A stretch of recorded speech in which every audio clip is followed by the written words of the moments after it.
밤하늘을 올려다보며 문득 이런 질문을 던져본 적 있으신가요? 이 광활한 우주 속에서 과연 당신은 혼자인가요? 어쩌면 우리는 이 드넓은 공간에서 유일한 존재가 아닐 수도 있다는, 어쩌면 조금은 충격적이고도 설레는 상상을 해볼 때가 있습니다. 수많은 별들이 반짝이는 밤하늘을 보며 막연히 가졌던 궁금증이 이제는 과학이라는 이름으로 구체적인 증거를 찾아가는 현실이 되었죠. 우리는 어디에서 왔을까요? 그리고 또 다른 우리는 과연 어디쯤에서 숨 쉬고 있을까요? 오늘 우리는 단순히 외계인에 대한 흥미로운 이야기가 아닌 인류가 우주를 탐사하며 생명의 정의와 존재 방식에 대한 근원적인 질문을 던지고 그 답을 찾아가는 경이로운 여정에 함께 동참해 보려 합니다. 머나먼 우주 저편에서 발견될지도 모를 생명의 흔적들이 우리 인류의 존재 의미를 어떻게 다시 쓰게 될지, 그 실마리를 함께 엿보는 시간이 될 겁니다. 우리가 흔히 생각하는 생명의 조건은 무엇일까요? 아마도 많은 분들이 물과 적당한 온도, 그리고 탄소 같은 원소들을 떠올리실 겁니다. 지구 생명체에게는 이 조건들이 필수적이었으니까요. 하지만 지구 안에서조차 우리가 상상하기 어려운 극한 환경 속에서 굳건히 번성하는 생명체들이 있다는 사실을 알고 계신가요? 이들은 생명의 강인함과 놀라운 다양성을 몸소 보여주며 외계 생명체를 탐사하는 우리의 관점을 완전히 바꿔놓고 있습니다. 예를 들어 태양빛 한 줄기 닿지 않는 심해 2000m 아래의 열쑥으로 한번 떠나볼까요? 이곳은 수백 기압의 엄청난 압력과 섭씨 400도가 넘는 뜨거운 물이 뿜어져 나오는 그야말로 지옥 같은 환경입니다. 하지만 이곳에는 열을 에너지원으로 삼아 살아가는 박테리아부터 그 박테리아를 먹이 삼아 살아가는 기괴한 모습의 관벌레와 심해 개들이 거대한 생태계를 이루고 있죠. 산소가 부족하고 빛이 없는 곳에서도 생명은 자신만의 방식으로 끈질기게 길을 찾아낸 것입니다. 또 다른 극한의 땅, 남극으로 가보면 어떨까요? 수백 미터 두께의 얼음 아래, 영하의 혹독한 추위 속에서도 생명이 살아 숨 쉬는 곳이 있습니다. 바로 얼음 아래에 갇힌 호수나 빙하 속에서 발견되는 미생물들이죠. 이들은 극한의 저온과 고압, 그리고 영양분이 거의 없는 환경에서도 수천 년, 수만 년을 버텨내며 자신들의 생존 방식을 진화시켜 왔습니다. 마치 시간이 멈춘 듯한 공간에서도 생명의 불씨를 꺼뜨리지 않은 채 말입니다. 이처럼 지구의 극한 환경에서 발견되는 생명체들은 우리에게 중요한 메시지를 던져줍니다. 우리가 생명이라고 규정하는 틀이 얼마나 좁았는지를 깨닫게 해주는 것이죠. 물과 탄소 같은 익숙한 조건이 아니더라도, 혹은 우리가 아직 알지 못하는 에너지원을 활용해서라도 생명은 얼마든지 존재할 수 있다는 가능성을 보여주는 겁니다. 이러한 깨달음은 우리가 우주 저편에서 생명의 흔적을 찾을 때 훨씬 더 넓은 시야를 가질 수 있도록 돕는 중요한 배경 지식이 됩니다. 생명은 생각보다 훨씬 더 놀랍고 훨씬 더 유연하게 존재할 수 있다는 사실을요. 이제 우리는 이 새로운 관점을 가지고 태양계 안에서 발견된 생명의 흔적들을 향해 시선을 돌려볼 시간입니다. 과연 우리 태양계 이웃 행성들 속에도 지구처럼 생명이 움튼 곳이 있을까요? 다음 이야기에서는 화성의 붉은 모래밭 아래 숨겨진 비밀부터 얼음으로 뒤덮인 위성들의 지하 바닥까지 과학자들이 찾아낸 놀라운 증거들을 함께 탐험해 보겠습니다. 네, 지구 생명의 경이로운 다양성을 통해 생명이란 무엇인가에 대한 우리의 고정관념을 조금 허물어 보셨다면 이제 시선을 우리 이웃 행성들로 돌려볼 차례입니다. 과연 이 광활한 우주에서 우리가 혼자가 아닐지도 모른다는 희망적인 단서들은 어디에서 발견되었을까요? 그 첫 번째 목적지는 바로 붉은 행성 화성입니다. 화성은 오랫동안 인류의 상상력을 자극해온 행성이죠. 과거에는 운하를 건설한 지적 생명체가 살았을 것이라는 낭만적인 추측도 있었지만 첨단 탐사 장비들이 보내온 데이터는 조금 다른 이야기를 들려줍니다. 오늘날의 화성은 얇고 차가운 대기, 메마른 붉은 사막으로 뒤덮인 척박한 행성입니다. 하지만 과학자들은 화성의 과거가 지금과는 사뭇 달랐을 것이라는 강력한 증거들을 찾아냈습니다. 탐사 로봇들이 보내온 지형 사진과 광물 분석 결과들은 한때 화성 표면에 거대한 강이 흐르고 광활한 바다가 펼쳐져 있었음을 암시하고 있습니다. 강바닥처럼 보이는 흔적들, 물속에서만 형성되는 특정 광물들의 발견은 화성이 과거에 생명체가 살기에 훨씬 더 적합한 환경이었을 가능성을 시사하죠. 마치 오래전 물이 흘렀던 흔적이 선명하게 남아있는 마른 강바닥을 보는 것과 같습니다. 수십억 년 전 화성의 표면은 지금의 지구처럼 푸른 물로 가득했을지도 모른다는 상상. 정말 흥미롭지 않나요? 비록 지금은 메마른 땅이지만 혹시 그 땅속 깊은 곳 어딘가에 과거 생명의 잔재가 혹은 극한 환경에 적응하며 잠든 미생물이 숨 쉬고 있을지도 모른다는 기대감을 품게 합니다. 화성이 우리에게 과거의 희망을 보여주었다면 이제는 현재 진행형의 가능성을 품고 있는 태양계의 얼음 위성들로 떠나보겠습니다. 목성의 위성 유로파와 토성의 위성 엔셀라두스가 바로 그 주인공들인데요. 이 두 위성은 두꺼운 얼음 껍질 아래에 거대한 액체 상태의 바다를 품고 있을 것으로 강력하게 추정됩니다. 얼음 아래 바다라니 마치 SF 영화 속 한 장면 같지 않나요? 유로파의 경우 표면에 갈라진 균열 패턴이 바다 얼음의 움직임과 유사하고 자기장 관측 결과도 지하에 염분을 포함한 액체층이 존재할 가능성을 가리킵니다. 엔셀라두스는 더 직접적인 증거를 보여주었죠. 남극 근처에서 얼음과 수증기 기둥이 우주로 뿜어져 나오는 현상이 관측되었고 이 분출물 속에서는 물뿐만 아니라 유기 분자까지 발견되었습니다.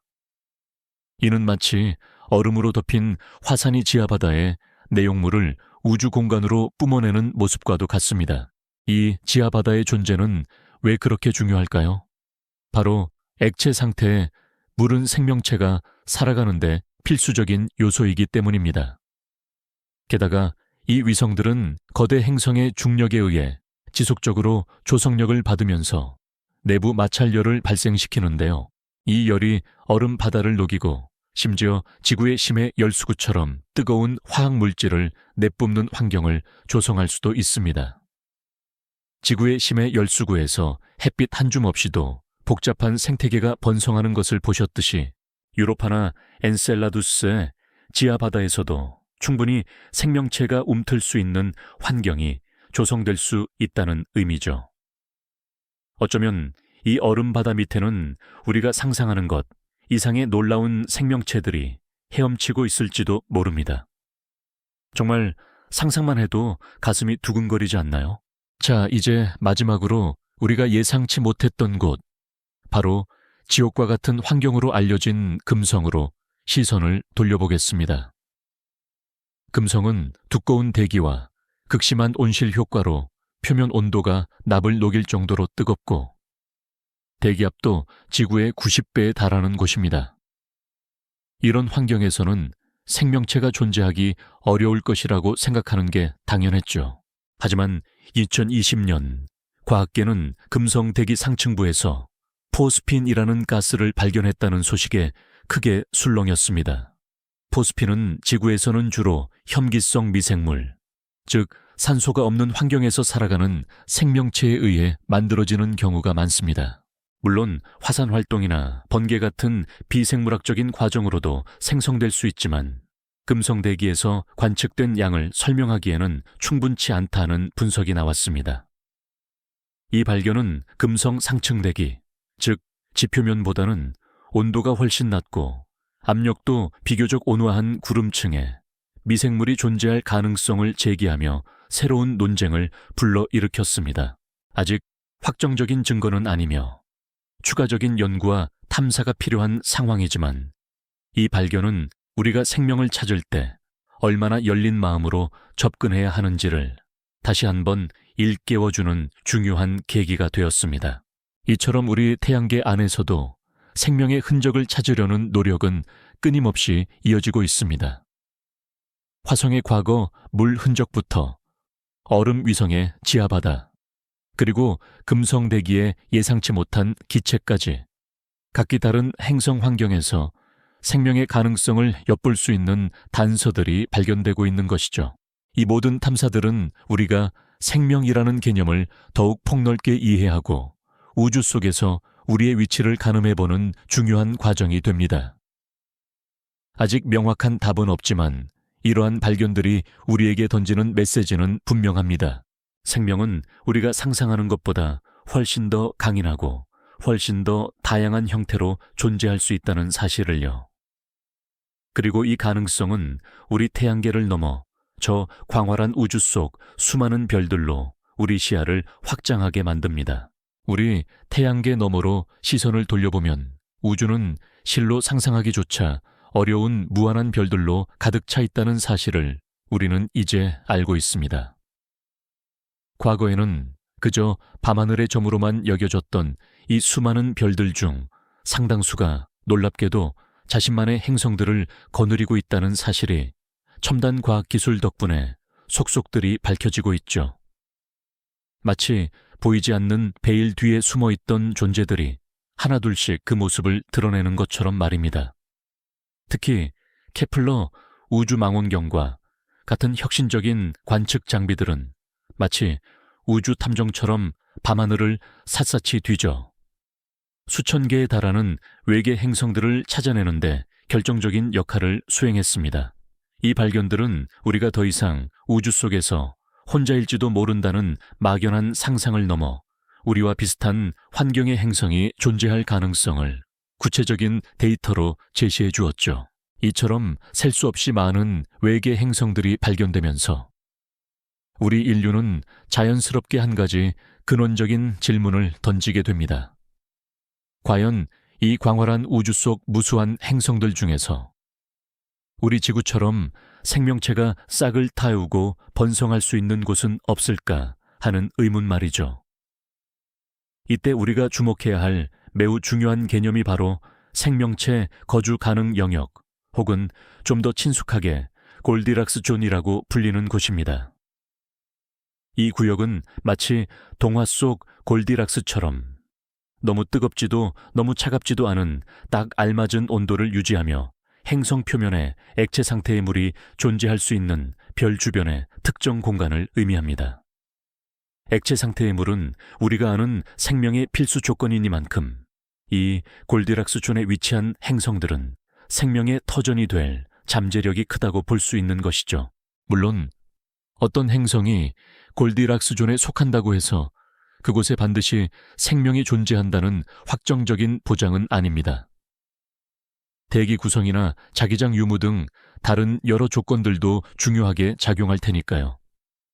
하지만 수천억 개의 별들이 모여있는 우리 은하만 하더라도 이 골디락스 존에 위치한 행성들이 최소 수십억 개에 달할 것이라는 과학자들의 추측은 우리에게 엄청난 희망을 안겨줍니다.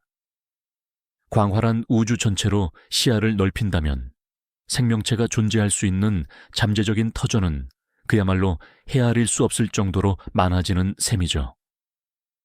그렇다면 이토록 많은 생명의 가능성이 펼쳐져 있는데 왜 우리는 아직 외계 생명체의 명확한 흔적이나 신호를 발견하지 못하고 있는 것일까요?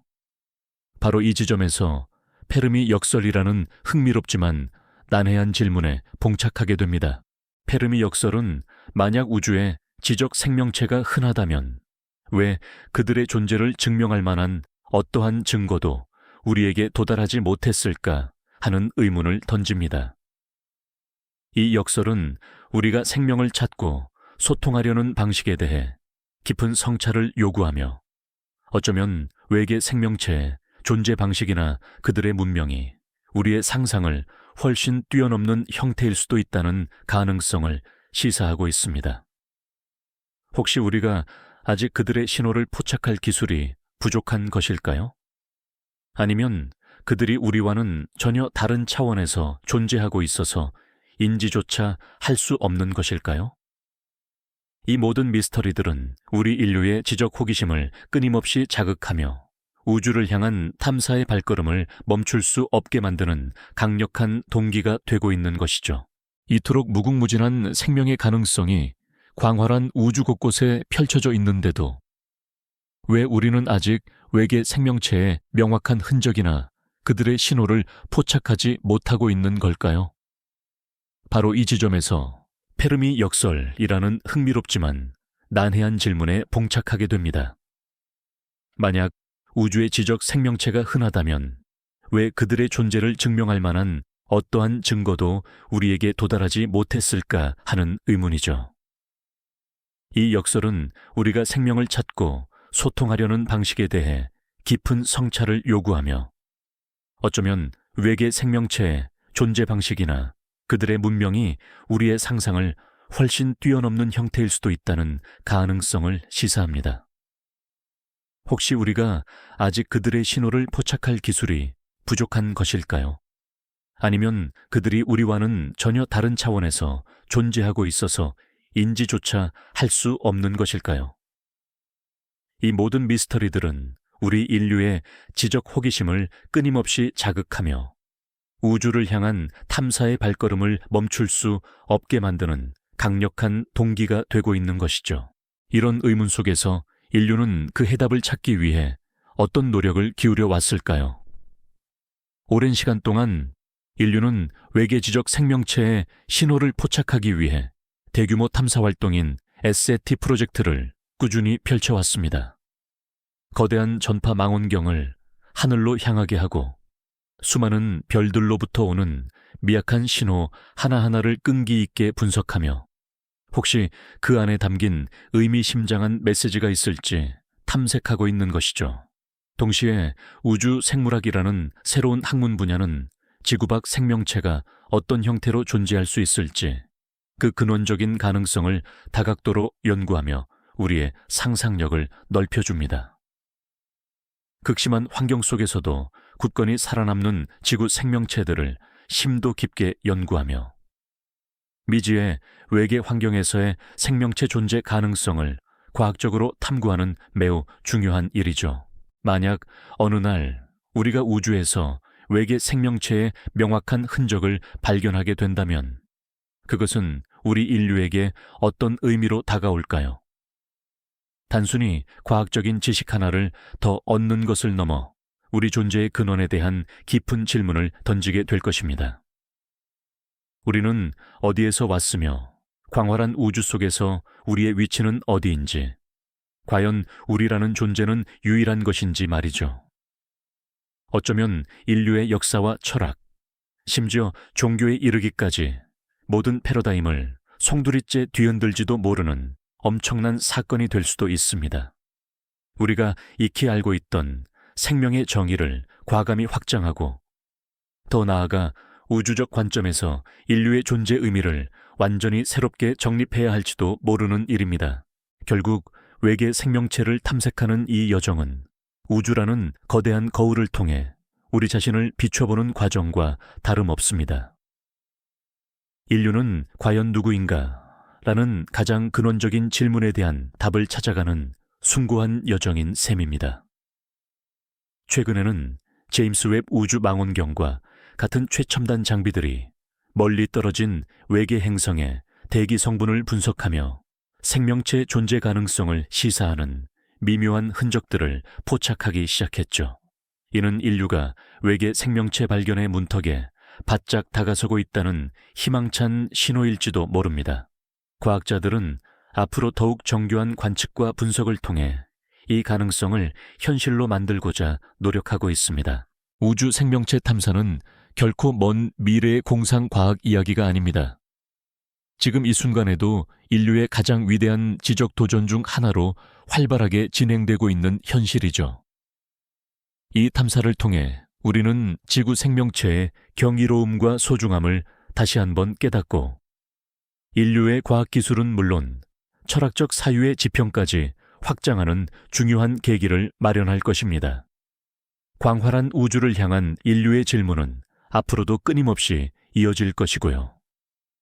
언젠가 그 질문에 대한 명확한 답을 찾게 될 것이라는 희망과 함께 우리가 결코 혼자가 아닐지도 모른다는 벅찬 상상력은 계속해서 우리 우주로 이끌어 줄 겁니다. 만약 머지않은 미래에 우리가 외계지적 생명체와 마주하게 된다면 과연 어떤 방법으로 그들과 소통을 시도해야 할까요? 다음 이야기에서는 인류가 외계지적 생명체와의 조우를 위해 어떤 준비를 하고 있는지, 그리고 그 만남이 가져올 파장은 무엇일지 깊이 탐구하는 시간을 가져보겠습니다. 이 영상이 도움이 되셨다면 좋아요와 구독 부탁드립니다. 여러분의 응원이 제게 큰 힘이 됩니다. 다음 영상에서도 더 유용한 정보를 공유하겠습니다. 감사합니다.